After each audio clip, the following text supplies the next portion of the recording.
मोगिनी मंगलम कुंद कुंदायो जैन धर्मोस्तु मंगलम सर्वमंगल मांगल्यम सर्वकल्याणकारकम प्रधानम सर्वधर्माणां जैनम जयतु शासनम।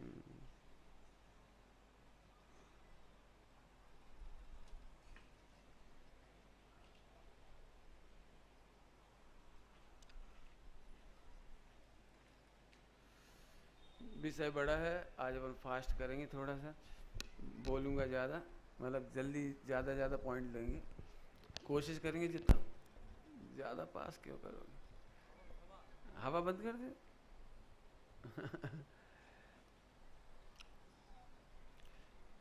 एक दो एग्जाम्पल दे रहा हूँ, बहुत सुंदर घटना है। मैं आपको बारंबार समझाऊँ ना कि चोरी मत करो, बेईमानी मत करो, भ्रष्टाचार मत करो, आपको समझ में नहीं आएगी ये बात। जैसे एक इंस्पेक्टर था, इंस्पेक्टर फूड इंस्पेक्टर होते हैं, फूड इंस्पेक्टर गांव में इंस्पेक्शन करने जाते हैं, घूमते हैं वो गाड़ियों से। तो फूड इंस्पेक्टर अपने अटेंडेंट के साथ गाड़ी में चले जा रहे थे। बढ़िया गन्ने लगे हुए थे, गन्ने खेतों में बढ़िया गन्ने लगे हुए थे, शुगर कैन। तो उनको मन आ गया, गन्ने तो बहुत बढ़िया है। तो ड्राइवर को बोला अटेंडेंट ने, रोको, तोड़ के लाऊं साहब?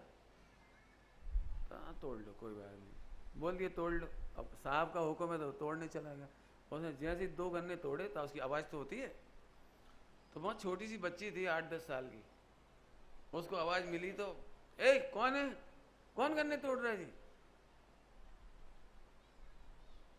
तो फिर देख लिया, चुप चुप, साहब साहब साहब, बड़े साहब हैं, अरे हमारे बापू मारेंगे हमको, हमारे बापू नाराज होंगे, कैसे तोड़ लिए तुमने, शर्म नहीं आती? चुप चुप चुप, साहब, अच्छा साहब, बहुत बड़े साहब, ले जाओ खा लो। तो जो था ना वो, क्या कौन, वो इंस्पेक्टर जो गाड़ी में बैठा हुआ था, वो सज्जन था। उसने उस बच्ची को बोला, बेटा आप अपने गन्ने वापस ले लो, गन्ने वापस ले। अरे नहीं साहब, आप तो खा लो खा लो। नहीं बेटा, आपके बापू मारेंगे, आप खेती की रखवाली नहीं कर पा रहे, बापू मारेंगे आपके। अरे नहीं नहीं, आप तो खा लो, आप बहुत बड़े साहब हो, हम तो कह देंगे सुअर खा गए।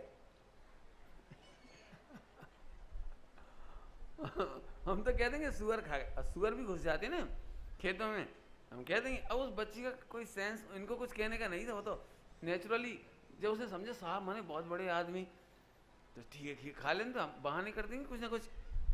लेकिन इस बात को सुनने के बाद उस इंस्पेक्टर पे क्या गुजरी, ये उसने अपना स्वानुभव अखबार में लिखा था।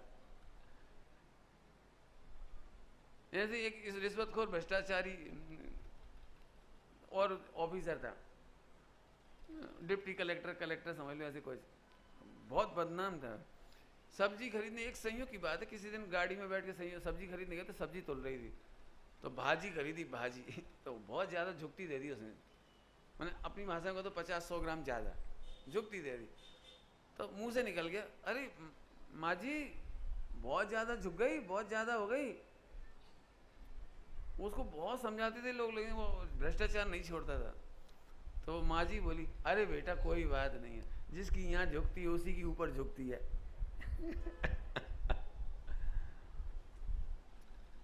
मैंने उसको एकदम लगा, अरे अपन कितना भ्रष्टाचार करते हैं, अपनी नज़र झुकती है, अपना हृदय झुकता है, अपना परिणाम झुकते हैं। मैंने उसकी सोच में, अरे गलत बात है। उस दिन से उसने वो काम छोड़ दिया। आपने देखा होगा जिंदगी में टर्निंग पॉइंट आते हैं, टर्निंग पॉइंट।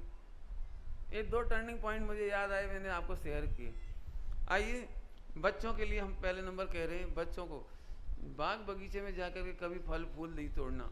लिखा भी रहता है बिना आज्ञा, बिना पूछे। बेटे इसकी आवाज़ टकरा रही, इससे कहाँ से आ रही, इधर से आ रही, हाँ सही करो बेटे, है ना। तो कहने का मतलब समझ में आया। तो इस पे ज़्यादा नहीं बोलेंगे, बाग बगीचे में जाकर कभी फल फूल नहीं तोड़ना। और आप लोगों से इतना है, कभी जा भी रहे हो ना तो ऐसे चलते चलते पेड़ के पत्ते तोड़ लिए। गांधी जी ने इस मामले में एक बात कही थी, मुझे बीच में याद आ रही है। एक बार गांधी जी को जरूरत थी नीम के पत्तों की। नीम के पत्तों से उन्हें स्नान करना होगा, स्किन डिसीज हो जाती है ना, तो उन्होंने पत्ते मंगाए। बोले 250 ग्राम पत्ते ले आओ, अंदाज से पाव भर पत्ते ले आओ। अब वो गया, अरे वाह गांधी जी के लिट्टे से वो 5 किलो तोड़ के ले आया। मैंने बहुत सारे तोड़ लाए। गांधी जी बहुत नाराज हुए। हमें अपने यहाँ की भाषा में बोलो, जैन शासन की भाषा में तो अनर्थ दंड है। एक पत्ती भी एक्स्ट्रा तोड़ना, प्रयोजन से अधिक तोड़ना अनर्थ दंड है। गांधी जी ने इसका पालन किया। नाराज हुए इस बात के लिए, आपने इतने पत्ते क्यों तोड़े। ये शिक्षा है हमारे लिए, यानी आवश्यकता से अधिक काम नहीं। ये भी चोरी है। उस पेड़ को कितनी तकलीफ होती होगी, उनकी भाषा में कहें तो, अपनी भाषा में भी कहें तो एक केंद्रीय जीव है। तो एक बात तो इसकी ध्यान रखें। दूसरा, बच्चों से पूछता हूँ, आज एक ही बच्चा है, क्या नाम बताया था आपने अपने? पर्व। Very good. पर्व, पापा अपने हैं कि नहीं हैं? और पापा के पैंट, अरे पापा का पैंट भी अपना ही है, पापा अपने तो उनका पैंट भी अपना ही, और फिर उनका पॉकेट वो भी अपना ही, और पॉकेट में पर्स वो भी अपना ही, और पर्स में रखे हुए रुपए वो भी अपने ही है। क्यों, है कि नहीं? मम्मी अपनी, फ्रिज अपना, फ्रिज की मिठाइयाँ अपनी, कि नहीं मम्मी पापा के बिना पूछे वस्तु का उठा लेना, खा लेना। मुझे अपनी घटना याद आती है। पिताजी मार्केट से कहते थे आम ले जाओ, आम के सीजन में, तो अब आम साथ में लेके जा रहे हैं, उसकी खुशबू अपने को आ रही है, और पैदल पैदल आ रहे हैं, 15-20 मिनट लग जाते थे। तो एक आम तो रास्ते में ही चूस लिया, और एक तो वहाँ मिल नहीं है शेयर का मैंने उस समय भी ऐसा लगता था कि अपन ने चोरी कर लिया, कि अपन रास्ते में एक आम खा के बिना पूछे, ऐसी घर में रखी हुई मिठाइयाँ बिना पूछे खा लिए, तो ये चोरी है। जब ये बात कह रहा हूँ तो एक बात और कहने की इच्छा है। जैसे बच्चे से कहा कि अपने पापा, ऐसे महिलाओं के लिए हस्बैंड तो अपना ही है, और हस्बैंड की इनकम वो भी अपनी है। अब हस्बैंड से कहा 100 रुपये चाहिए सब्जी के लिए, 80 रुपये की सब्जी आई, 20 रुपये गुल्लक में। अब बच्चा देख रहा है सब कुछ, बच्चा सब कुछ देख रहा है। बच्चा बैठा हुआ है, पापा ने पूछा कितने की सब्जी आई? तुम तो ऐसे हिसाब मांगते हो, मैं पराई हूं, 1 रुपया नहीं है हमारे पास। और सीधे नहीं के पा रहे 80 की है, क्योंकि 80 की बोले तो मुश्किल है, और 100 की बोले तो मुश्किल है। अब बच्चा सब देख रहा है, मम्मी ऐसे घुमा फिरा के जवाब क्यों दे रहे? फिर बच्चा बोला मम्मी 80 रुपए की। चुप, आप समझ गए हो मैं क्या कहना चाह रहा हूँ? मुझे पता नहीं, वैसे ऐसा ज़्यादा परसेंटेज होना नहीं चाहिए ऐसी महिलाओं का, लेकिन यदि ऐसा करते हैं तो वे अपने अपने पुण्य को नष्ट करते। चोरी करना सिखाते हैं बच्चों को। बच्चा समझ गया, कहना कुछ करना कुछ, मायाचारी से वो पैसे जोड़ते रहो। फिर कुछ महिलाएं अपना पैसे का अकाउंट खुलवा लेती, तो फिर पासबुक छिपानी पड़ती है। कुछ महिलाएं इतनी ना समझ या समझदार होती हैं, वो अपना पैसा पीयर ट्रांसफर कर देती हैं भैया के खाते में, भैया जमा कर देता है, एफडी बना देता, फला कर देता। एक न एक दिन पोल खुल जाती है। पर विश्वास घात नहीं कीजिए। मैं आपको इसलिए कह रहा हूँ, ये पुण्य नष्ट होता है मायाचारी से, छिपाने से, चोरी से, बातें बनाने से, कपट की बातें। और एक न एक दिन खुल जाती है, वो पासबुक दिख जाती है पति को, एक न एक दिन मालूम पड़ जाता, लेटर मेटर पकड़े जाते हैं भैया का, उधर से इधर कहीं ना कहीं से पकड़ी जाती। मैंने एक दिन कहा था पाप छिप नहीं सकता, नहीं छिप सकता, नहीं छिप सकता, नहीं छिप सकता। समय नहीं तो मैं कहानी सुनाता आपको। गजमोती पिक्चर देख लेना इसके लिए आप, मनोरमा की कथा, वो क्या नाम है उसकी, बुधसेन की कथा। बुधसेन को निकाल दिया, पत्नी बोली मैं भी आपके साथ चलूंगी, लंबी नहीं करता हूँ, शॉर्ट में, मैं भी आपके साथ चलूंगी। तो बोले देखो ये जो कीमती गहने ना इनको रख दो यहीं, कीमती साड़ी यहीं रख दो, रास्ते में कोई हमें लुटेरे लूट लें, हमें मुझे बांध दें, तुझे लूट ले जाए, तेरे गहने लूट लें, ये अच्छी बात नहीं है। बिल्कुल तुम बिल्कुल ये समझे क्या कहलाती है, घर में मेड कहलाती है, क्या कहलाती है, हाउस मेड वगैरह, नौकरानी की तरह। ऐसे सादा कपड़े पहन ले, एक पोटली में कपड़े बांध ले, अपन चलते हैं। दोनों जने बिल्कुल मजदूरों की तरह, नगर सेठ का लड़का और नगर सेठ की लड़की हस्तिनापुर की, और दोनों के दोनों बिल्कुल ऐसे मजदूर जैसे कपड़े रहे, और रातों रात 12-1 बजे चुपचाप किसी को इन्फॉर्म किए बिना निकल गए। संघर्ष किया उसने, दोनों ने संघर्ष किया, लेकिन उसके फल के बाद क्या हुआ बता। और जिन्होंने कपट किया था 6 भाइयों ने, उनका क्या हुआ। वे 6 भाई पूरा बहुएं उनके सब पूरा का पूरा लुट गए। मैंने ज़्यादा लंबी नहीं सुनाना चाह रहा स्टोरी, मजदूरी करने लगे सारे सारे, और ये राजा बन गए। राजा की लड़की से भी शादी हो गई, मंदिर बनवाया, उसी मंदिर के निर्माण में जो आए। आप क्या सोचते हो। फिर कहते हैं, इंग्लिश में आजकल एक बहुत अच्छा शब्द चलता है, कंफर्ट जोन से बाहर आओ। इंग्लिश में क्या बोलते हैं, कंफर्ट। बोलो संघर्ष का रास्ता अच्छा लगेगा या कंफर्ट का। यदि आपको सुविधाएं चाहिए तो आप मोक्ष मार्ग में कभी नहीं जा सकते, नहीं जा सकते, नहीं जा सकते। लौकिक में भी सफलता नहीं मिलेगी। इसलिए कभी ऐसा नहीं करना। आपको लगे कि संघर्ष है, होने दो संघर्ष, मजा आएगा आपको। आप मेहनत करके पास करो, उसका रिजल्ट का मजा अलग आएगा। और रिश्वत दे के पास हो जाओ, पेपर आउट करके पास हो जाओ, उसका मजा नहीं आएगा आपको। बस थोड़े में बहुत कह रहा हूँ। इसलिए हर माता बहन को बड़े प्रेम से कहता हूँ, जैसे मेरी सगी बहन को कह रहा हूँ, जिंदगी में पुण्य पाप का भरोसा करो, मायाचारी का भरोसा मत करो, छल कपट से पैसा मत जोड़ो। महात्मा भगवान दीन ने इसी प्रकरण में एक बहुत सुंदर बात लिखी है। महात्मा भगवान दीन माने बाल ब्रह्मचारी दिगंबर जैन, बहुत बड़े चाइल्ड साइकोलॉजिस्ट, बच्चों के मनोविज्ञान पे बहुत अच्छी पुस्तक लिखी है। उस पुस्तक में उन्होंने एक बात लिखी है इसी घटना के ऊपर, कि किसी दिन पापा को, पिताजी को पैसे की जरूरत है, चुकाना है आदि आदि। पैसे बिल्कुल नहीं, उन्हें चुकाना कंपलसरी है। उन्होंने पत्नी से कहा, तेरे पास कुछ पैसे जुड़े रखे हों, कहीं रखे हो तो दे दे। तो पत्नी ने मना कर दिया कि नहीं, मैंने 10 साल में जोड़े 10-10 रुपये, 20-20 रुपये, 50-50, 100-100 रुपये पॉकेट में से चुरा के 100-100 रुपये, तब जाके मेरे 10,000 हुए। तो वो उसने मना कर दिया। तो फिर उसे ढूंढ ढांड करके उसके हाथ में गुल्लक आ गई, गुल्लक एकदम वो आ गई बिफरती हुई शेरनी की तरह, उसने गुल्लक पकड़ ली। अब इधर से पापा गुल्लक खींच रही, इधर से बच्चे मम्मी गुल्लक खींच रही, वो रो के कह रही, मैंने 10 साल में जोड़े, मेरे पैसे हैं, ऐसा ऐसा। पापा छीन रहे हैं, एक थप्पड़ खींचा और छीन लिया। इस घटना का उल्लेख उन्होंने किया है महात्मा भगवान दीन ने। अब मैंने क्यों सुनाई स्टोरी, उसमें आगे क्या लिखा बहुत सुनने लायक है। उनके घर में जो छोटा सा बच्चा था, पर्व की तरह वो अपने मम्मी पापा से 2 पाठ सीखता है। कभी भी अपनी चीजें राजी राजी देना नहीं खुशी खुशी देना नहीं, और हमेशा दूसरों की चीजें बलात्कार जबरदस्ती छीन लेना चाहिए।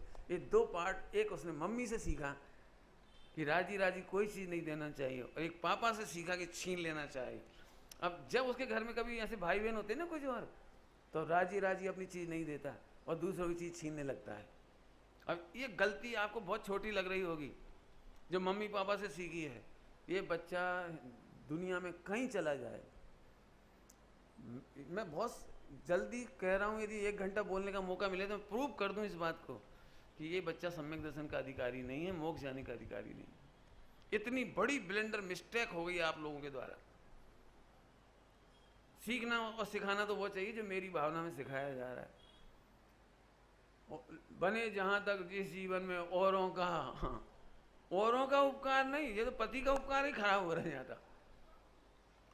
थोड़े में समझना। चोरी का एक और भेद सुनाता हूँ। एक चोरी का भेद हो गया, एक चोरी का भेद और सुना रहा हूं। पत्नी जानती है कि पति बहुत परेशानी में है, कर्जे में है, ब्याज चुकाना पड़ रहा है, बहुत परेशानियां हैं। इसके बावजूद भी वो बार बार उसे कमेंट्स कर करके 25 साल हो गए जब जानते तुमने एक साड़ी दिलाई होती, 20 साल हो गए, 10 साल हो गए जब जानते तुमने एक बीटी दिलवाई होती। बीटी तो समझते हैं ना, मेरे भाग्य में कुछ नहीं लिखा। मैंने कटाक्ष कर करके हैरान। इस छोटी सी घटना आपको छोटी सी लग रही होगी, मुंशी प्रेमचंद जी ने एक गवन नाम का उपन्यास लिखा इतनी सी बात बताने के लिए। गवन नाम का एक उपन्यास है मुंशी प्रेमचंद जी, इतनी सी बात बताने के लिए कि वो पत्नी ऐसी टॉर्च करती थी पति को कि वो चंद्रहार चाहिए। चंद्रहार, चंद्रहार समझते हैं आप लोग? चंद्रहार माने उसका डिजाइन चंद्रमा जैसा होता है, उसका नाम चंद्रहार। और उसको एक ही चीज लगती थी, चंद्रहार चंद्रहार चंद्र। अब मैं मुंशी प्रेमचंद जी का उपन्यास नहीं सुना रहा हूं, मुझे तो ये कहना है कि सुनो, फिर उसने कर्जा ले लिया, अब वो ब्याज में डूब गया। तुमने हार कितने दिन पहना? तिजोरी में बंद, साल में 2-4 बार बस। लेकिन इतनी खुशी होती है कि पूछो मत। अब लॉकर में चला गया या इधर रखा रहा। उसने यदि 5 लाख का कर्जा लिया, 3 लाख का कर्जा लिया, 2 लाख का लिया, 1 लाख का लिया, उसका ब्याज चढ़ते चढ़ते वो परेशान। यदि तुम्हारे कारण उसे चोरी करनी पड़ रही हो, बेईमानी करनी पड़ रही हो, भ्रष्टाचार करना पड़ रहा हो, तो उसका संपूर्ण पाप पत्नी को लगता है।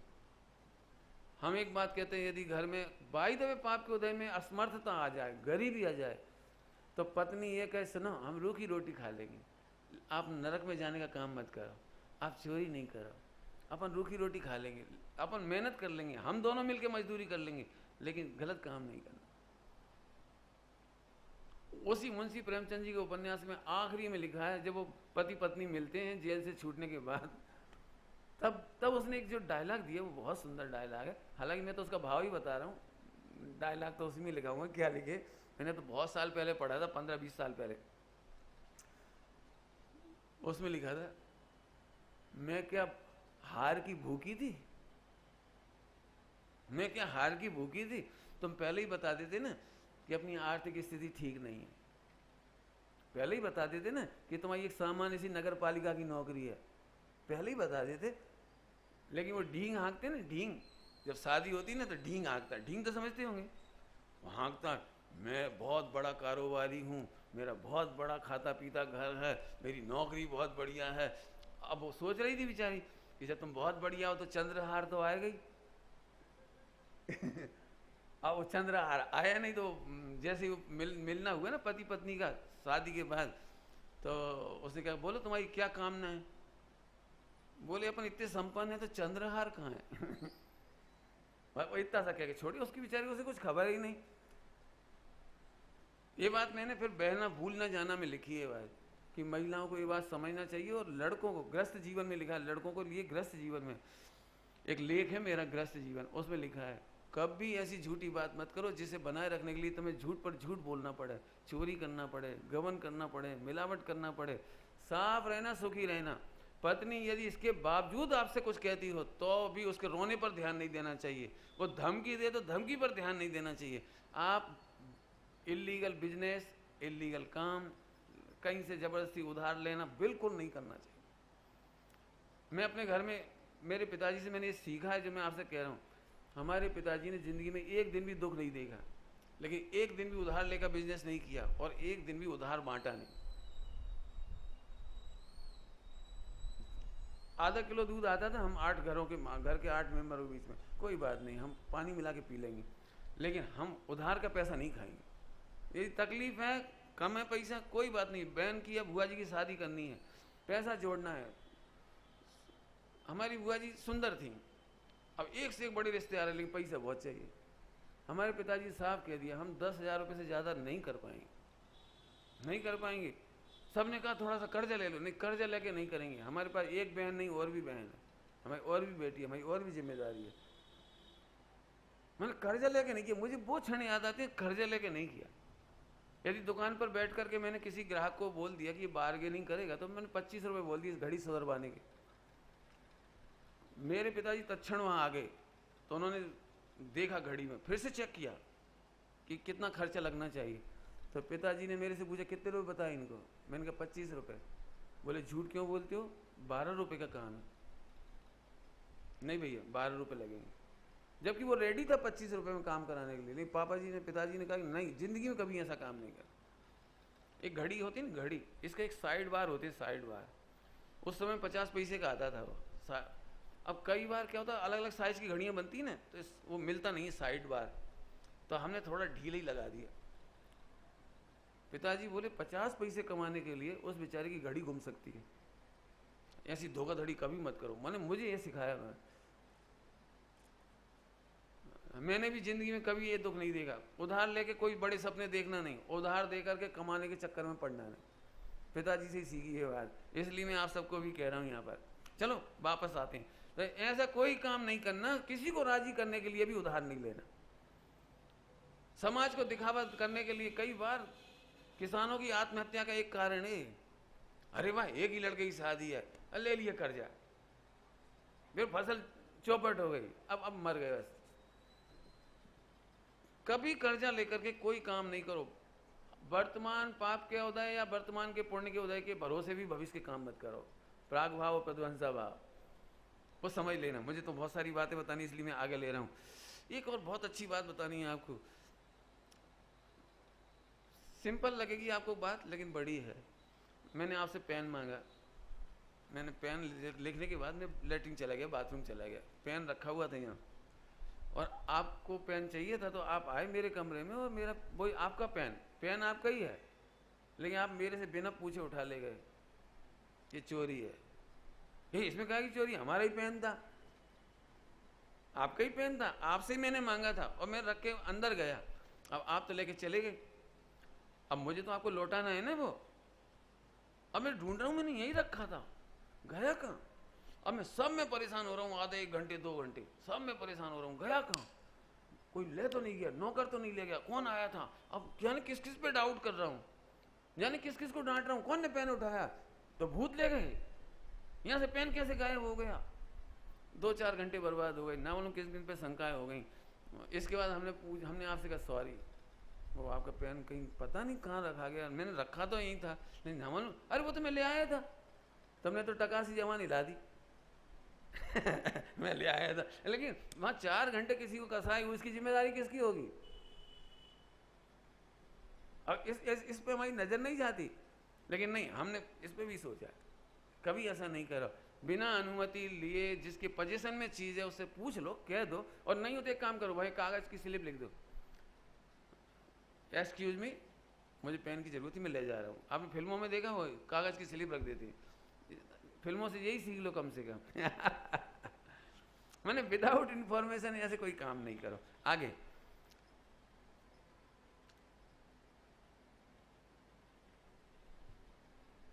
आगे देखो, एक बहुत अच्छा है पक्षपात। पक्षपात तो सुना होगा, पार्शलिटी। हालांकि जहां मैं पक्षपात कह रहा हूं वहां सही में पक्षपात होता है, बहुत बड़ा अपराध है। यदि लोक में देखा जाए तो पक्षपात कभी होता नहीं है। मैं इस समय ये नहीं पढ़ा रहा हूं कि विश्व में कभी एक भी पर्याय में पक्षपात नहीं होता, ये मैं नहीं पढ़ा रहा हूं। ये द्रव्यान योग है, कर्णान योग है, कर्म के उदय की व्यवस्था है। 2 भाई हैं, एक को दूध में मलाई मिलती है और एक को नहीं मिलती है, इसके बावजूद मां पक्षपात नहीं कर रही है। ये द्रव्यान योग और कर्णान योग की बात है, पक्षपात कभी नहीं हो सकता। बराबर वेदांत? ठीक। इसके बावजूद मुझे कहना पक्षपात, सूक्ष्म बात लेना थोड़ी सी। जो जिसका अधिकारी हो उसका अधिकार उसे नहीं देना, ये बहुत बड़ी चोरी है। समझ में आया क्या बोला मैं? जो जिसके योग्य है, जो जिसका अधिकारी है, उसका अधिकार उसे नहीं देना, ये चोरी है, अपराध है, बहुत बड़ा अपराध है। अभी समझ में नहीं आया होगा, मैं खोल के कहता हूँ। आत्मा सुख का अधिकारी है, आत्मा रत्नत्रय का अधिकारी है, आत्मा ज्ञान का अधिकारी है, आत्मा सुख का अधिकारी है। आप क्या कर रहे हो? पूरा का पूरा उपयोग किसे देके बर्बाद कर रहे हो? किसे? जिस उपयोग को आपको आत्मा को देना चाहिए। ज्ञान का अधिकारी कौन? कि गायक। ज्ञान का सुख किसे मिलना चाहिए? गायक को। तो उसकी तो तुम्हारी दृष्टि नहीं जाती। जब देखो जब इसी अभी मैं सच कहता हूँ, मुझे इसकी इतनी करुणा समझ लो, पीड़ा कह रहा हूँ लेकिन करुणा समझ लो, लेकिन मुझे पीड़ा हो रही है। अभी कोई आपको जरा सा डॉक्टर सजेस्ट कर दे ना, आप पूरा समर्पण दे दोगे। कोई आपको कह दे ना आपको 14 घंटे मेहनत करो तो 1 साल में करोड़ों रुपए कमा लोगे हीरे के बिजनेस से, मैं तुम्हें सिखा दूंगा। फिर तुम दिन नहीं देखोगे, रात नहीं देखोगे, 18-18 घंटा काम करने तैयार हो जाओगे। मंदिर पूजा पाठ छूटे तो छूट जाए, भक्ष खाना पड़े तो ठीक, अभक्ष खाना पड़े तो ठीक, एकदम एक झटके में समर्पण। और हम कह रहे सुनो हम तुम्हें रत्नत्रय देंगे, सुनो सम्यक दर्शन ज्ञान चाहिए होगा। हाँ बात तो सही है, बात तो सही है, बात तो सही है। ये पक्षपात समझ में आ गया। जिस ज्ञान को आत्मा को देना चाहिए, जिसका अधिकारी आत्मा है, उस आत्मा को देने के बजाय तुम इसको दे रहे हो। इसको तो नहीं, मैं घटिया शब्द बताऊं तो जाने किस किस को दे रहे हो। चेतन का अधिकार चेतन को देने की बजाय जड़ को दे रहे हो। कैसे हो गया। एक जरा सी ख्याति लाभ पूजा पाने के लिए, चार शब्द सुनने के लिए, कि लोग यदि ये कह दें कि सुमित प्रकाश जी आप तो सूरत वालों के हृदय में बस गए हो, भाई इतनी सी बात सुनने के लिए मैं पापड़ बेल सकता हूँ, त्याग दिखा सकता हूँ, बढ़िया प्रवचन कर सकता हूँ, और आपकी खातिरदारी कर सकता हूँ, जाने क्या क्या नहीं पापड़ बेल सकता आदमी।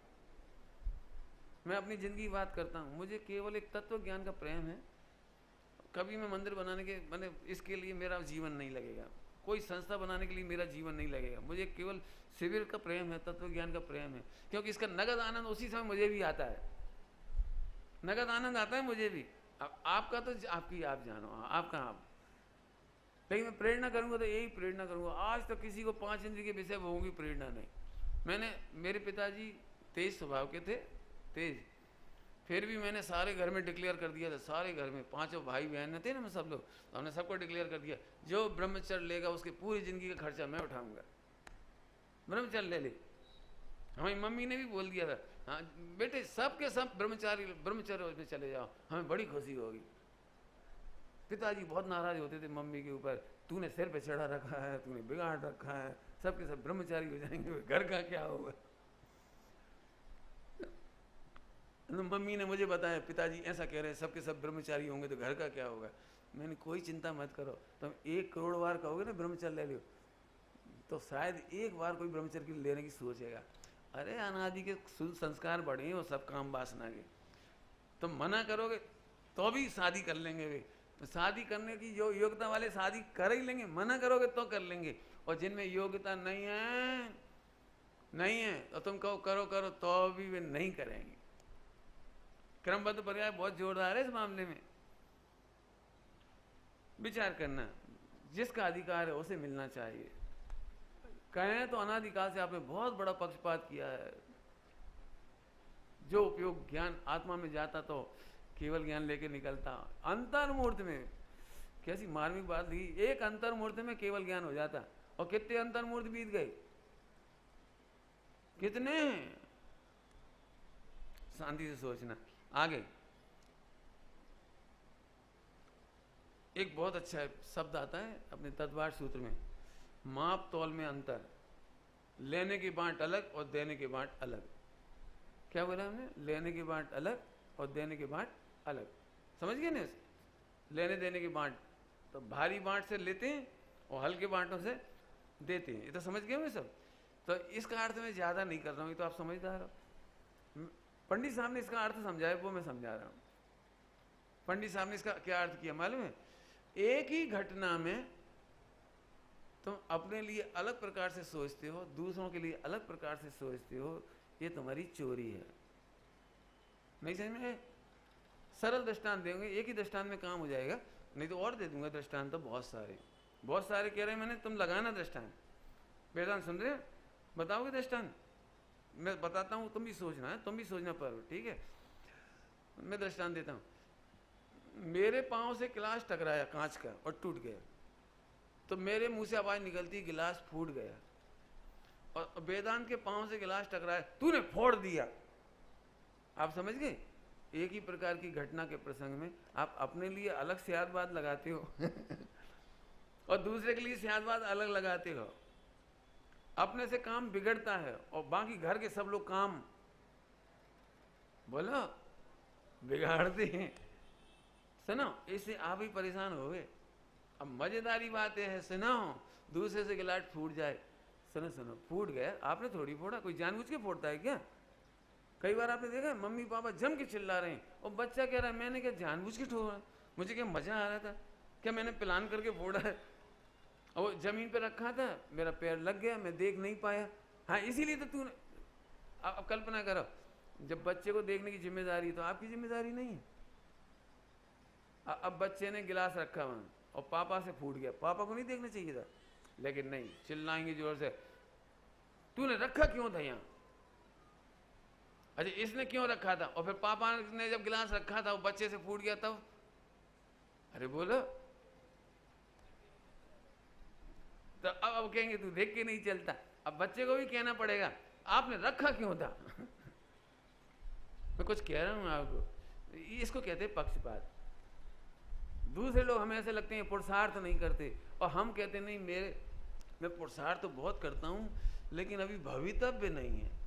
अच्छा अपने मामले में भवितव्य नहीं हो और सामने वाले का, ये है इनबैलेंस। लेने के बाद अलग और देने के बाद अलग, माने सोचने का एंगल आपका अलग अलग प्रकार है। सुनो, इससे दुखी हो गए, हम आर्ट ऑफ लिविंग सिखा रहे हैं आपको सुखी रहना हो तो वस्तु स्वरूप का विचार करो। अंतिम पंक्ति क्या है भैया इसकी, वस्तु स्वरूप विचार खुशी से सब दुख संकट सहा करी। सब दुख संकट माने each and every event, activities, modification, जो भी घटनाएं घट रही हों, इंसिडेंट, उन सब में आप भेद विज्ञान करोगे तो सुखी हो जाओगे। बराबर है। आगे सुनो, एक काम और बहुत गड़बड़ होती चोरी के मामले में, साहित्य की चोरी, भजनों की चोरी, दूसरों की अच्छी अच्छी बातें इकट्ठी करके छपा दी। और लेखक, आप संकलक हो, आप लेखक लिखते हो तो आप बहुत बड़ा पाप करते हो। संकलक अलग चीज है और लेखक अलग चीज है। मैं कई बार देखता हूं दूसरों के भजन, उसमें थोड़े से शब्द बदल दिए ऊपर नीचे, अपना भजन, आपका प्रोडक्ट नहीं है ये। मैं आज कह भी रहा था भैया से, संजीव जी से, कि मैं जब भजन सुनता हूं तो मुझे तकलीफ हो रही है। उनका जो स्ट्रक्चर है ना, वो क्या कहें, वो स्ट्रक्चर खराब है भाषा का। आप भूधर दास जी के भजन पढ़ के देखो, यदि आपको साहित्य की रुचि है तो।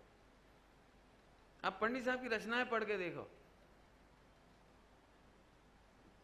ध्यानत राय जी की रचना पढ़ के देखो, आप पढ़ के देखो, भागचंद जी की रचना पढ़ के देखो, आपको इसमें उन्हीं की सुगंध आएगी। ऐसा नहीं होगा एक भजन का उधर का छंद ले लिया, एक छंद का उधर का ले लिया, एक उधर का ले लिया, ये नहीं। दूसरी बात, ये चोरी कहलाती है, दूसरों के छंद पंक्तियां और ये ले लेना, ये चोरी कहलाती है। मुझे वीर सागर जी वगैरह इन्होंने कभी लेखन करते हैं तो इतनी सुंदर भाषा लिखते हैं प्रस्तावना में, हम उन समस्त आचार्यों का आभार मानते हैं, मैंने कृतज्ञता ज्ञापित करते हैं जिन आचार्यों के अमृत तुल्य वचनों का हमने यहाँ सहारा लिया है। ऐसे कभी भजन हो जाते हैं, कई कवियों के भजन गाए, कई कवियों के, और ऊपर लिखा है सीडी के ऊपर, लेखक एवं गायक सुमित प्रकाश जैन। नहीं, आप जिस भजन को जिससे लिया है आप उसका आभार मानेंगे, उसको बताएंगे तो काम चलेगा। नहीं तो लोग तो यही समझेंगे ये भजन आपने लिखा है। चोरी कहलाती ये कहना है मुझे, इसको मैं श्रेय की चोरी कहता हूँ। जिनको श्रेय देना चाहिए था उन्हें नहीं दिया आपने, और ऐसी आदतों से कोई महान लेखक नहीं बनता। पंडित साहब हमें बहुत शिक्षा देते हैं, बहुत, बेटे तुझे लेखक बनना तो 25 साल तू भजन ही भजन पढ़, पद्य रचना पढ़, तब तेरे दिमाग में से ऑटोमेटिक भजन आएंगे। यदि तुझे गद्य लेखन करना है तो गद्य साहित्य पढ़ो, पढ़ो आप लगातार, तब तुम्हारे अंदर से गद्य आएगा। अभी तो ऐसा लगता है, जैसे एक और दृष्टांत दे रहा हूँ, खराब सा है थोड़ा, अच्छा करके दे दूंगा। एक गाना आया था, एक लड़की को देखा तो ऐसा लगा। अब जो पूरा पूरा गटर में से निकाला गया भजन है, बस उसमें करा क्या, पूरी की पूरी लय, तान, धुन, संगीत, म्यूजिक सब चोरी का। ये चोरी कहलाती है। आपने उसका म्यूजिक ज्यों का त्यों ले लिया, सब कुछ ज्यों का त्यों ले लिया। अब उसमें करा क्या आपने, बस आपने लड़की हटा के मुनिवर कर दिया बस। फिर इसके बाद मुनिवर को देखा तो ऐसा लगा, फिर ऐसी चाल, फिर ऐसी ढाल, फिर क्या कहलाता है, ऊपर के नीचे शब्द मिलाने, तो निद्रा, फिर मुद्रा, फिर फला, फिर जी। इसमें सुगंध नहीं आती। आप ध्यानत राय जी के भजन पढ़ो, सुगंध आएगी आपको। आप पंडित साहब की रचना पढ़ो, मैं पहले ही बता दूंगा, कहीं से पढ़ लो कोई सी, मैं कह दूंगा ये पंडित साहब की रचना है। आप पवैया जी की रचना पढ़ो, मैं बता दूंगा ये पवैया जी की रचना है। जो लोग साहित्यकार होते हैं ना, उन्हें तकलीफ होती है, आम पब्लिक को तो कोई मतलब ही नहीं है। आम पब्लिक को तो कितना मजा आता है बता दूं, यदि ये भजन बजेगा ना यहाँ, तो ये 100 लड़कों में से 90 लड़के नाचेंगे। और वैसे ही नाचेंगे बिल्कुल उन्हें मुनिवर नहीं दिख रहा है और यदि वो हे हे हे हे और संगीत बजता नहीं, क्या बजता है वो, सीटी मीटी बजती रहती है और केसियों में से, उन्हें कोई मतलब ही नहीं, तो मंदिर में नाच रही। मैं कई बार ये कहता हूँ, मैं तो बहुत 99% तो मैं प्रोग्राम अटेंड नहीं करता, मेरी ताकत ही नहीं, मैं करूँगा। मैं कई बार बाहर खड़ा होता हूँ, संगीत बजता है, तो मैं ये कहता हूँ कि गौर से सुने संगीत। कौन व्यक्ति कहेगा ये जिन मंदिर का संगीत है या क्लब का संगीत है?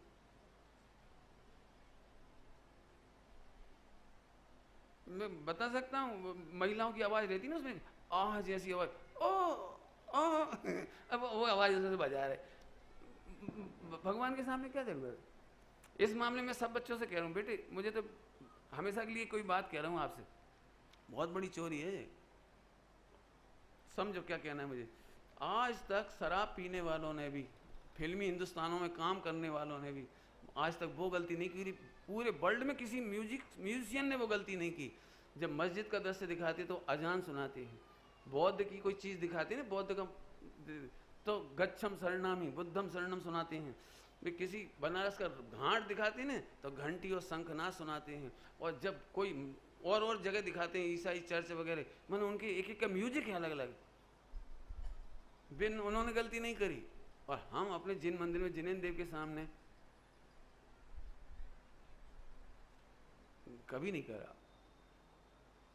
बारात के डांस में और भगवान तीन लोग के नाथ के सामने नृत्य में बहुत फर्क होना चाहिए। और लड़का भी उछकने लगा, लड़की भी उछकने लगी, दोनों को ही पता नहीं कौन सी लाइन पे नाच रहे। ये गलत काम है, बिल्कुल नहीं होना चाहिए, बिल्कुल। और ऐसी एक जो गंदी आदत है, मैं बिल्कुल खुल के कह रहा हूँ, हमें बिल्कुल पसंद नहीं। दो ही हाथ उठा के जय करो, काय को करो? अब दो ही महिलाएं पूरी दो ही हाथ उठाएंगी, का मतलब कौन से फोटो बनेगी इनकी? दोनों हाथ ऊपर करने वाली कौन सी फोटो बनेगी? खींच के देखो जरा। एक काम करना, अपनी अपनी मिसेज को कहना घर में ऐसे फोटो खिंचवा, अब उनकी फोटो खींचना जरा वीडियो। अरे महिलाएं हैं, सीताएं बैठी हैं, ये समझो, अंजना है, उनकी सील की मर्यादा है, उन्हें हाथ उठाने की जरूरत नहीं है। अब लेकिन वो क्या करे, वो हमारा तो राज नहीं है ना। 99% तो बे ही हैं, बे म्यूजिशियन है, बे गायक, बे लेखक और बे ही सारे मस्ती मारने वाले। इसीलिए वो 10 लक्षण धर्मों में, ये तो स्वामी जी के आ जाने से अपने मंदिरों में कार्यक्रम सुधर गए। लेकिन जहाँ प्रवचन नहीं होते साल भर, संस्कृति का ठिकाना नहीं है। आप जरा 10 लक्षण में जाके देखो, लड़के लड़कियों के बीच में अफेयर हो रहे हैं, इससे आगे नहीं शब्द बोलना चाहता हूँ। वहाँ कुछ भी डांस हो रहे हैं, कुछ भी कार्यक्रम हो रहे हैं, कुछ तो भी हो रहा है, बाद में मालूम पड़ता है उन दोनों में अफेयर हो गया, उन दोनों में शादी हो गई, वो ऐसा हो गया, फला हो गया। अरे जैन मंदिर ऐसे दुर्विकल्प के स्थान नहीं है। जो ऐसे दुर्विकल्प ऐसे स्थानों पर करते हैं वो पात्र नहीं है मंदिर में सम्यक दर्शन के। लेकिन इसको आज की तारीख कोई गहराई से सोचने भी तैयार नहीं है। लेकिन हमारे पंडित साहब एक बात कहते, बेटे कोई कहने ही वाला नहीं बचेगा तो मोक्षगामी जीवों को निमित्त नहीं मिलेगा। तुम हमेशा कहते रहो, कोई ना कोई मोक्षगामी जीव के भाग्य से ये बात आएगी। गलत बात का निषेध भी करना सीखो और सही बात का सम्मान करना भी सीखो। स्वामी जी ने एक बात कही थी कि आप क्यों परिवर्तन कर रहे हो, मुखपट्टी क्यों छोड़ रहे हो, क्या जरूरत पड़ी आपको, मत छोड़ो। हम आपको मना तो नहीं कर रहे, समय सार जी पढ़ो हमारे यहाँ बैठ के, खूब सुनाओ। बहुत बहुत प्रलोभन दिए स्वामी जी ने। मालूम क्या बात बोली थी, बहुत प्यारी पंक्ति बोली थी, सुनो, जब सत्य का स्वीकार हुआ है तो असत्य का नकार हो जोइए। जब सत्य का स्वीकार हुआ है तो असत्य का नकार होना चाहिए। मैं तो इसीलिए खुश हूँ, मैं बिल्कुल दुखी नहीं हूँ। मैं जानता हूँ अभी जब तक मोक्षगामी जीव हैं, भव्य जीव हैं, उनके भाग से शिविर लगते रहेंगे, ये प्रवचन होते रहेंगे। मैं चला जाऊँगा तो बाद में और आएंगे, ये मंदिर बनते रहेंगे, ये तत्वज्ञान होता रहेगा। यदि 1 करोड़ नहीं तो यूँ कहो 100 में से 99.99 इतने % जीव यदि निगोदगामी होंगे तो 0.01% मोक्षगामी भी होंगे। उनके भाग्य से 18,500 वर्ष तक तत्व ज्ञान की गंगा बहती रहेगी, बहती रहेगी, बहती रहेगी। मैं तुम सबके लिए नहीं सुना रहा हूं, मैं उनके लिए सुना रहा हूं। इसलिए मैं पहले दिन से खुश हूं। हमारा पूरा पैसा सार्थक हुआ है, सफल हुआ है। दोपहर में कोई कल्पना नहीं कर सकता पूरे इंडिया में। बता रहे थे 80-100 लोग आ रहे दोपहर में। दीदी की कक्षा के लिए बोल रहे इस एक्स्ट्रा क्लास लगवा, हमें उनकी कक्षा में बहुत आनंद आ रहा है। बता रहे थे अभी अभी रास्ते में बता रहे थे मुझे, ये तो अच्छा काल पका, उसमें क्या दिक्कत है। तो चोरी नहीं करना है, ऐसी समझ में आए, साहित्य की, संगीत की, इन चीज़ों की चोरी नहीं करना।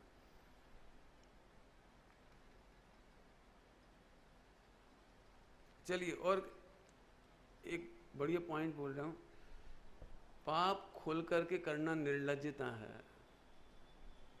आजकल के लड़के लड़कियां पिक्चर टेलीविजन की आड़ में समझ लो या उनके प्रभावित होकर के खुलेआम चाय जैसे कपड़े पहन रहे हैं। हमें तो ये नहीं समझ आता, पिताजी के सामने चाय जैसे कपड़े पहन के चले कैसे गए आप, और चाय जिससे मिलना उठना बैठना। इसकी चर्चा मैं कल ज़्यादा करूँगा, इसलिए आज नहीं कर रहा हूँ।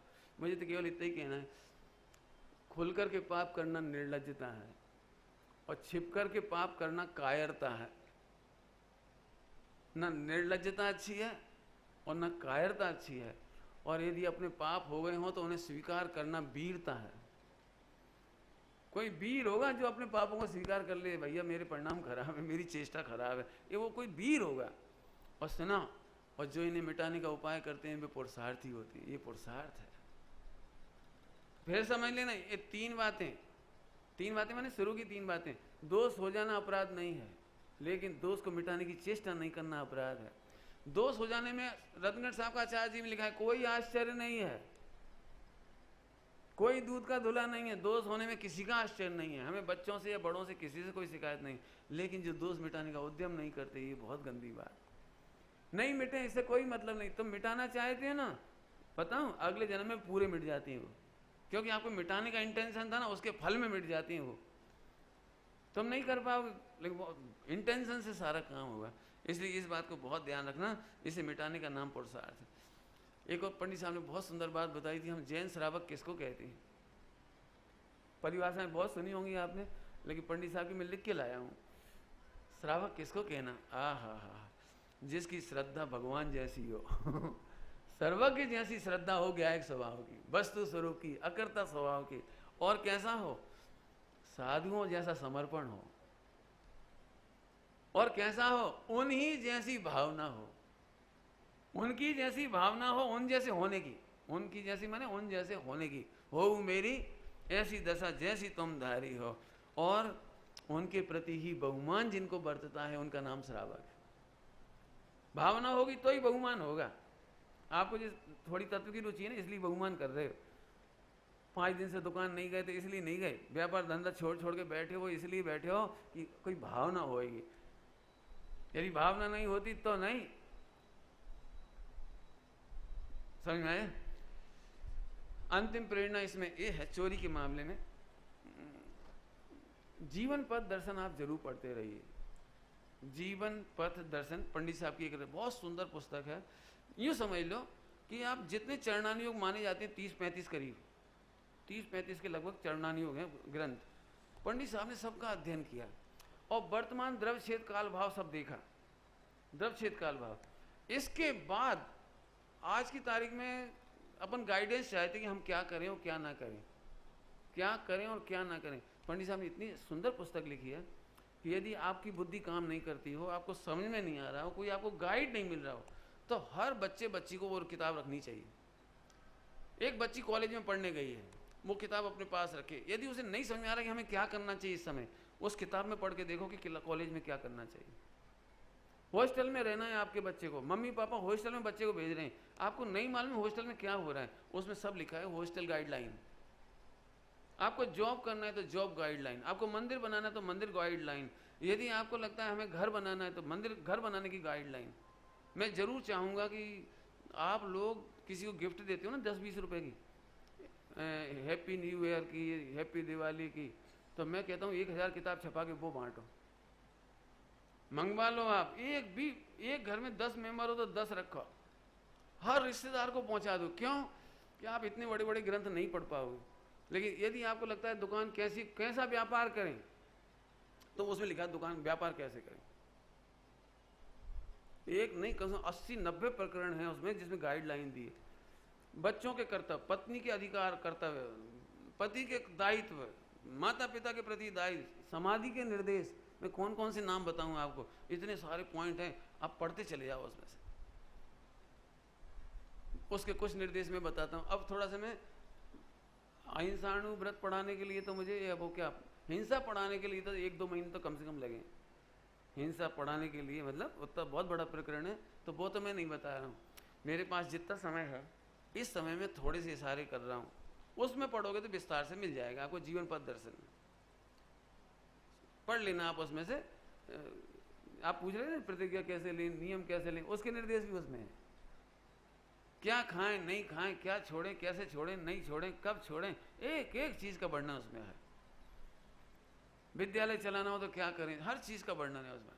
लेकिन मैं कुछ, आप लोग ध्यान से सुनना, मैं उन चीजों को बता रहा हूँ अहिंसाणु व्रत के नाम पर, जो आपको किताबों में लिखी नहीं मिलेंगी, लेकिन मैं प्रैक्टिकल सोच के और पंडित साहब के आशीर्वाद से जो मैंने सुना है समझा है वो आपको बताने की कोशिश कर रहा हूँ। जैसे जैसे कह रहा हूँ, कभी भी अपने घरों में, अपनी सीढ़ियों पर, अपने मंदिरों में, अपने धर्मशालाओं में काले पत्थर, लाल पत्थर नहीं लगाने चाहिए, नीले पत्थर नहीं लगाने चाहिए। आप बाथरूम में जाके देखो, और क्या लगा है वो, क्या लगा है, ग्रेनाइट। अब वो सफेद काला कलर का, ब्लैक वाइट। आप बालों का गुच्छा पटक दो, वहां बालों का गुच्छा दिखाई नहीं देगा। अब जहां अपन ग्रेनाइट लगाए ना, काला लाल सफेद, आप गौर से देखो वहां आपको चींटियां नहीं दिखाई देगी, काली लाल चींटियां नहीं दिखाई देगी। सुना, जैनियों का घर अहिंसायतन है, महावीर का अनुगामी श्रावकों का घर माने अहिंसायतन, महावीर का मंदिर माने अहिंसायतन। हमारी पहचान अहिंसा है। लेकिन सही बताना, मुझे कई बार तकलीफ होती है, मुझे ऐसा लगता है, मैं कई बार कह भी देता हूं, जिस दिन मैं मुनिराज होऊंगा यहाँ प्रवेश नहीं कर पाऊंगा। काले और लाल पत्थर क्या कहलाता है, दाने दाने डालते हैं, काले लाल दाने का वो मोजाइक, मोजाइक कहते हैं, क्या बोलते हैं, ऐसे सीमेंट में मिला करके बिछा देते हैं।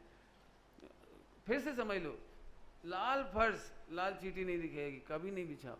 लाल बाजार से वो खरीदते हैं, क्या कह जाता है वो, चटाइयाँ, मैट, प्लास्टिक की, नायलॉन की, जिसकी भी होती है प्लास्टिक की, कभी ऐसे कलर की मत खरीदो जिस पे जीभ दिखाई ना दे। अब मान लो लाल है तो एक अच्छी बात होती है कि एक साइड वाइट कलर का होता है, उसका चमकदार लाइट कलर का होता है, तो ऐसे बिछाओ। ये मत सोचो कि वो गंदी हो जाएगी, हो जाए गंदी, हमें गंदी होना महत्वपूर्ण नहीं है, उसे हम 10 बार धो लेंगे, लेकिन उस पर चींटियां दिखना चाहिए। ऐसे ही हम जो स्टैंडिंग किचन बताने, स्टैंडिंग किचन कभी काला नहीं होना चाहिए। पैर रखने के स्थान सुंदर दिखाने के लिए लोग क्या करते हैं, ऐसा पत्थर तो लगाते हैं सफेद और ऐसा लगा देते हैं लाल या काला, इस पे पैर रखना है अपने को, इसका ध्यान बहुत ही रखना। और कभी भी तुम्हें पता लग जाएगा कि तुम्हारे रिश्तेदार या मित्र या कहीं मंदिर का निर्माण हो रहा है, आप सबसे पहले जाके पहले ही बता देना, और नहीं तो वो किताब में से वो व्हाट्सएप कर देना उसे, मंदिर निर्माण, गृह निर्माण, दुकान निर्माण कैसे करना वो पढ़ लेना आप। एक और बहुत बड़ी बात कहना है, मैं जहाँ भी ठहरा हूँ ना वहाँ से भी मैं कह रहा हूँ, मैं ऊपर छत पे रोज सुबह होता हूँ, सामने जितने घर हैं, जितने लोग रहते हैं, जैन समाज के होंगे या जो भी होंगे, आधा आधा पौन घंटे तक पानी का ओवर फ्लड होता रहता है। वो क्या कहलाता है, ओवरफ्लो। टंकी भर जाती है, अब टंकी तो बोलने आएगी नहीं, मैडम मैं भर गई हूँ वो तो बोलेगी नहीं कोई। जहाँ मैं ठहरा हूँ ना उसके ऊपर भी मैं जब छत पे गया तो पौन घंटा, 1 घंटा पानी डुल रहा है, क्योंकि मालिक तो कोई है नहीं।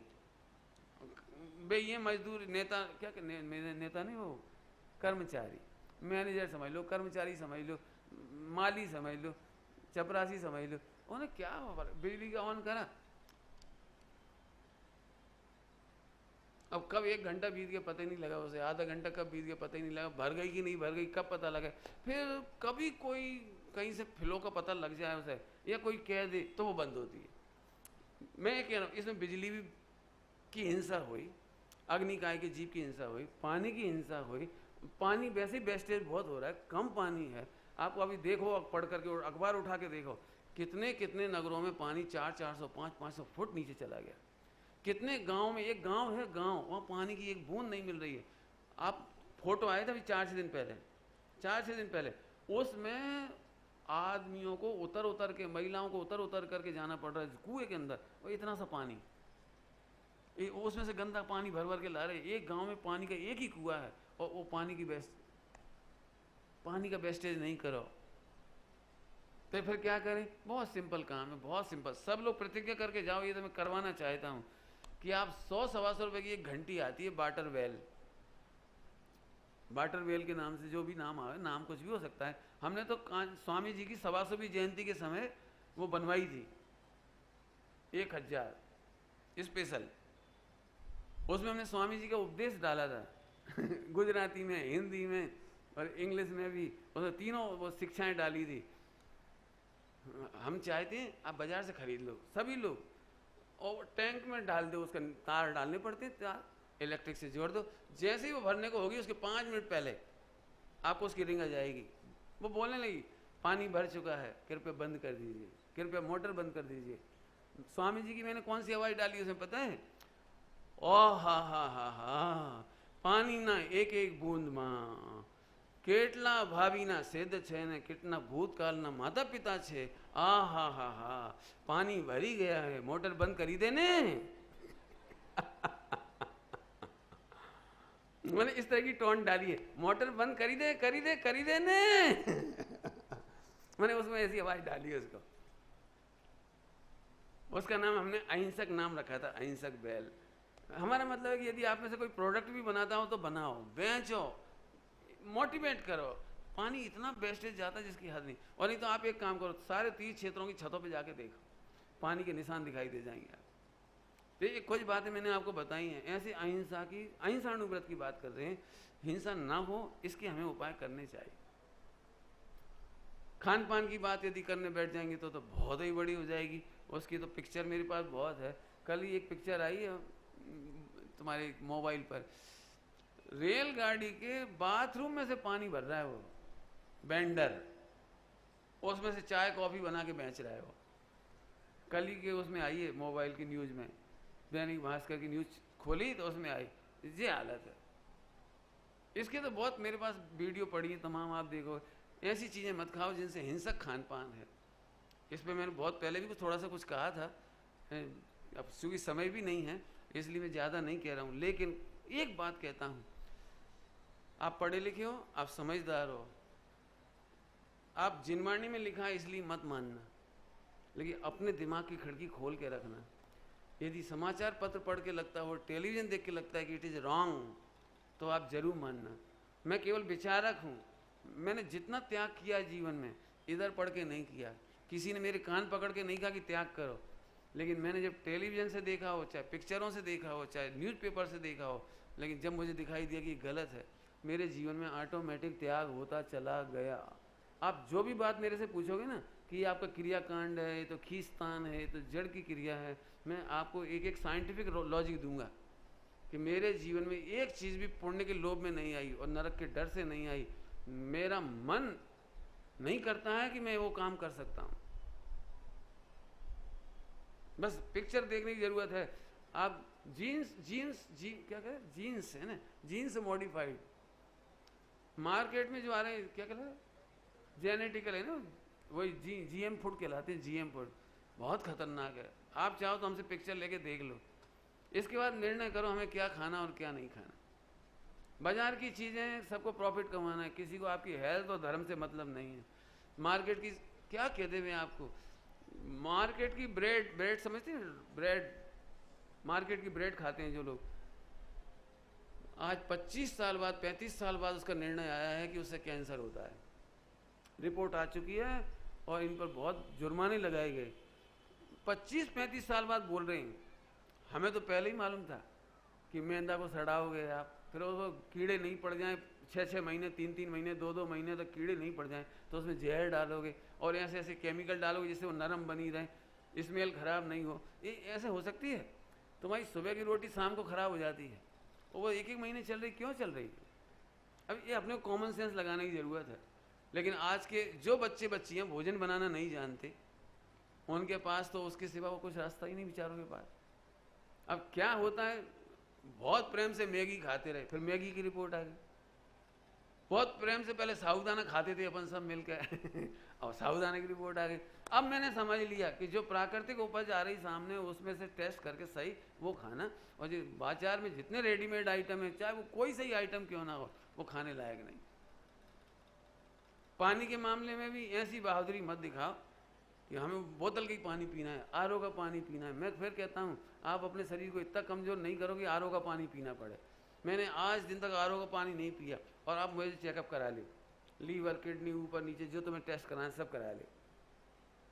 एक भी दिगंबर मुनिराजों को आज भी कैंसर नहीं हो रहा है, हार्ट अटैक नहीं हो रहा, ब्लड प्रेशर नहीं हो रहा, यदि उनका खान पान सही है, कोई गड़बड़ नहीं हो रही। माने वे आज भी तो कुएं का ही पानी पी रहे हैं, उसी का पानी पी रहे हैं, कौन सा आरओ का पी रहे हैं? गरीब लोग सारे उसी का पानी पी रहे हैं। जितने जानवर हैं, कभी आपने नहीं सुना होगा कि वो पानी पी के मर रहे हैं। लेकिन एक ये चौंचलेबाजी है, चौंचलेबाजी समझ गए? चौंचलेबाजी, आप वो पानी पीते हो, समझ गए? वो पिछली बार भी क्या क्या गए थे, नहीं पिछली बार भी कहा होगा, याद है? नहीं। लेटरिन बाथरूम से आके कौन हाथ धोए पाव भर पानी से? 250 ग्राम पानी, 250 मिलीलीटर पानी से कौन हाथ धोएगा? मिलीलीटर, लीटर क्या नहीं, पॉइंट कह दो, 0.25 लीटर। कौन धोएगा इससे हाथ? कौन मुंह धोएगा 3 बार? कौन 3 बार फल धोएगा? लेटरिन से आते हैं, उन्हीं हाथों से खाने लगते। क्यों? पानी कीमती है, 12 रुपये लीटर। और नहीं तो आप एक काम करो, हॉस्पिटल मैंने आप रेलगाड़ी में देखना, वो स्वीपर आता है, सफाई करता है, फिर वो बास बेसिन की सफाई करता है, फिर वो रेलवे स्टेशन पे उतर के वो नीचे की सफाई करता है, पटरियों के बीच की, और फिर वो जो जितने बास बेसिन बने ना रेलवे स्टेशन में, उनकी सफाई करता है। एक ही झाड़ू हो। पहले मैं भी पी लेता था पानी, वो क्या कहना, रेलवे स्टेशन के प्लेटफार्म का छान करके। और जब मैंने देखा, आई गॉड, इटारसी की घटना है, उस दिन का दिन है। अब पानी पीने की हिम्मत ही नहीं पड़ी। वो सब जगह क्या करोगे क्या? अब ये बच्चे को गर्मी के दिन में प्यास लग रही, हर आदमी को 4-5 लीटर पानी पीना चाहिए गर्मी में। एक बच्चा पप्पा से कह रहे, पप्पा डॉक्टर ने कहा 5 लीटर, तो 5 बोतल मुझे दिलवाओ। 1-1 लीटर की 5 लीटर तुम्हें चाहिए, 5 मेंबर है तो कितने लीटर खरीदना पड़ेगा? 25 लीटर। पैसा जोड़ो, कितने हुए? 15 का मल्टीप्लाई, नहीं तो 10 का ही कर लो, चलो। और फिर अब तुम दान कर पाओगे? कोई प्यासे को पानी पिला पाओगे? कोई बेहोश हो जाए तो उसके ऊपर छिड़क पाओगे पानी? किसी गरीब को पिला पाओगे? इसने तुम्हारे दान के परिणाम खत्म कर दिए। क्रूरता आ गई। ये बच्चे को डांटेंगे बार, चुप, 1 लीटर पीना है पूरा, बस 1-1 चम्मच पी। ले, जो दूध तो पिलाना दूर रहा, पानी नहीं पिला पा रहे बच्चे को, काहे के चक्कर में? मैं फिर कहता हूँ, इनकी बातों में मत आओ। साइंटिस्ट के नाम पर जो क्या कहते हैं, आपको हम समझा क्या सकते हैं? आपको पता है 25 पैसे का पानी 12-12, 15-15 रुपए में बिक रहा है। क्यों? कि वो IPL खिलवाते हैं। विज्ञापन का खर्चा कैसे निकालेंगे? मैं बिना विज्ञापन के शुद्ध बूंदी बेचूं ना, बूंदी क्या कहता है, बेसन का लड्डू, बिल्कुल शुद्ध घी का। अब मैं 1000 रुपये किलो लड्डू बेचूं, पुलिस आ जाएगी पकड़ने के लिए। मुझसे पूछेंगे लागत क्या है आपकी, लागत क्या है? और मैं पूछता हूं, उनसे कोई नहीं पूछता लागत क्या है। 95% लागत केवल विज्ञापन की है। उनके बाप का क्या जा रहा है? तुम्हारे देशवासियों का गला काटेंगे 12-15 रुपये लीटर पानी बेच के, और तुम्हें IPL खिला देंगे। 15 करोड़ में धोनी बिकेगा, 14 करोड़ में वो बिक जाएगा, 16 में वो बिक जाएगा।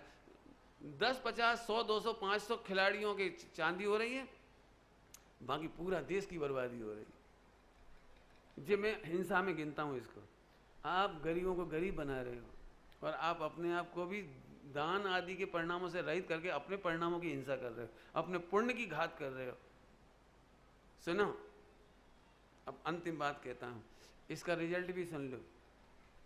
इसका रिजल्ट भी, तुम जिसको शान समझते हो ना, खान पान, जिसके बल पर एक क्रूरता आ रही, क्रूरता, उसके फल में तुम्हें कैंसर हो रहा है और ICU में मर रहे हो। और जो गरीब लोग हैं, आज भी गरीबों में जाके देखो, मैं बहुत सारी अच्छी अच्छी बातें बता सकता हूँ गरीबों की, झोपड़पट्टियों में रहने वाले की। एक महिला है, एक ही झोपड़ी में रहती है, एक झोपड़ी समझते, जरा सी झोपड़ी, 70-80 साल की महिला है। सड़क पर से पन्नियाँ उठाती हो, बोतल उठाती हो, बेचती है। उसने 25 बच्चियाँ जिसको लोग अनाथ जन्म दे के छोड़ जाती हैं, जन्मजात बच्ची को छोड़ जाती हैं कहीं भी, और कहीं से भी उसे पता लगता है तो वो ले आती है। उसने 25 बच्चियाँ पाली इस उम्र तक। उसका पति एक्सपायर हो गया 15-20 साल पहले, तो भी उसने वे बच्चियाँ पाली। उसमें से 2500 बच्चियों को पढ़ाया स्कूल में, 23 की शादी कर दी उसने, और 2 बच्चियां आज भी उसके पास हैं। एक गरीब महिला 25 बच्चियां पाल सकती है, और हमारी तुम्हारी हालत देखो, हम बच्चे को पानी नहीं पिला पा रहे। दया दान के परिणाम खत्म हो गए, हम क्या कहें। सुनो, उसको कैंसर नहीं है, उसको टीबी नहीं है, आज की तारीख में भी परिश्रम कर रही है। आप चाहो तो इंटरनेट पे जाके देख लो, उसकी अखबार में उसका फोटो, उसका नाम पता मेरे पास भी है। मुझे इतनी खुशी होती है, मुस्लिम महिला है, मुस्लिम महिला, बड़ी बड़ी प्रसन्नता होती है। आज भी देश में एक से हीरा चमक रहे हैं घूरे में। आपको घूरा नहीं कहना चाहिए, मुझे कहना चाहिए भारत के मुकुट में। घूरा में तो तुम रह रहे हो, न तुम्हारे खाने का ठिकाना, न आज पानी छानने का ठिकाना नहीं बचा। भोजन, जैनियों की भोजन में पानी नहीं छन रहा है, बताओ। धिक्कार है, धिक्कार है, धिक्कार है। फिर कह रहे भैया हमारे शिविर देखना, आप हमारे शिविर, विदिशा का शिविर देखो, पानी छनवाया था, कैसे छनवाया था, अनछना पानी पीने की व्यवस्था नहीं। हमें भले और आदमी लग जाएगा, हमारे लड़के लगेंगे। अभी हमने एक छोटा सा इंस्ट्रूमेंट तैयार किया है, हमारे एक बच्चे ने किया है, वो इंस्ट्रूमेंट तैयार किया, आप देख लेना, उसके पिक्चर मंगवा रहे हैं, आप देख लेना। आप चाहो तो भोजनालय में परमानेंट लगा दो यहाँ इंस्ट्रूमेंट, पानी छनता रहेगा, जीवाणु हो जाएगी, बिल्कुल बढ़िया सिस्टम है।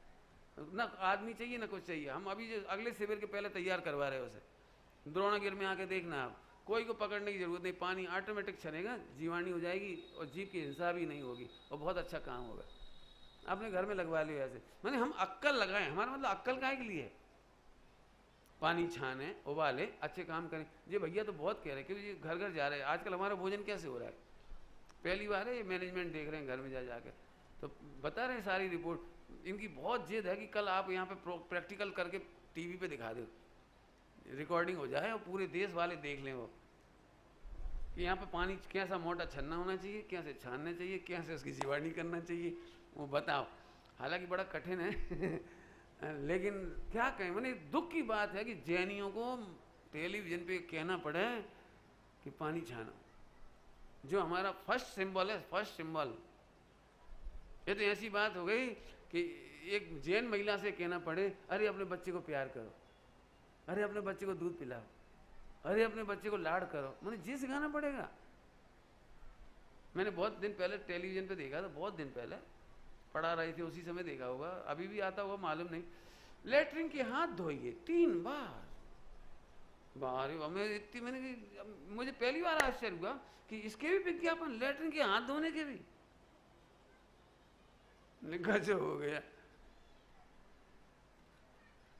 थोड़े में बहुत समझना, हिंसा नहीं करना, अहिंसा का पालन करना, बहुत सारी बातें इसमें।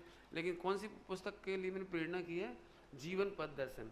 हो सके तो आप 2-4 लोग कहो, भिजवा देंगे हम आपको, और बंटवा दो, और पढ़ना जरूर उसको। मंदिरों में, हर मंदिर में रखवा दो, कोई नहीं निकालेगा उसे, कोई भी नहीं माई का लाल निकाला। एक मुइराज के पास पहुंचा दो, एक श्रावक के पास पहुंचा दो। और हमारा ये कर्तव्य है कि दूर भगावें बुरी रीतियां और सुखद रीति का।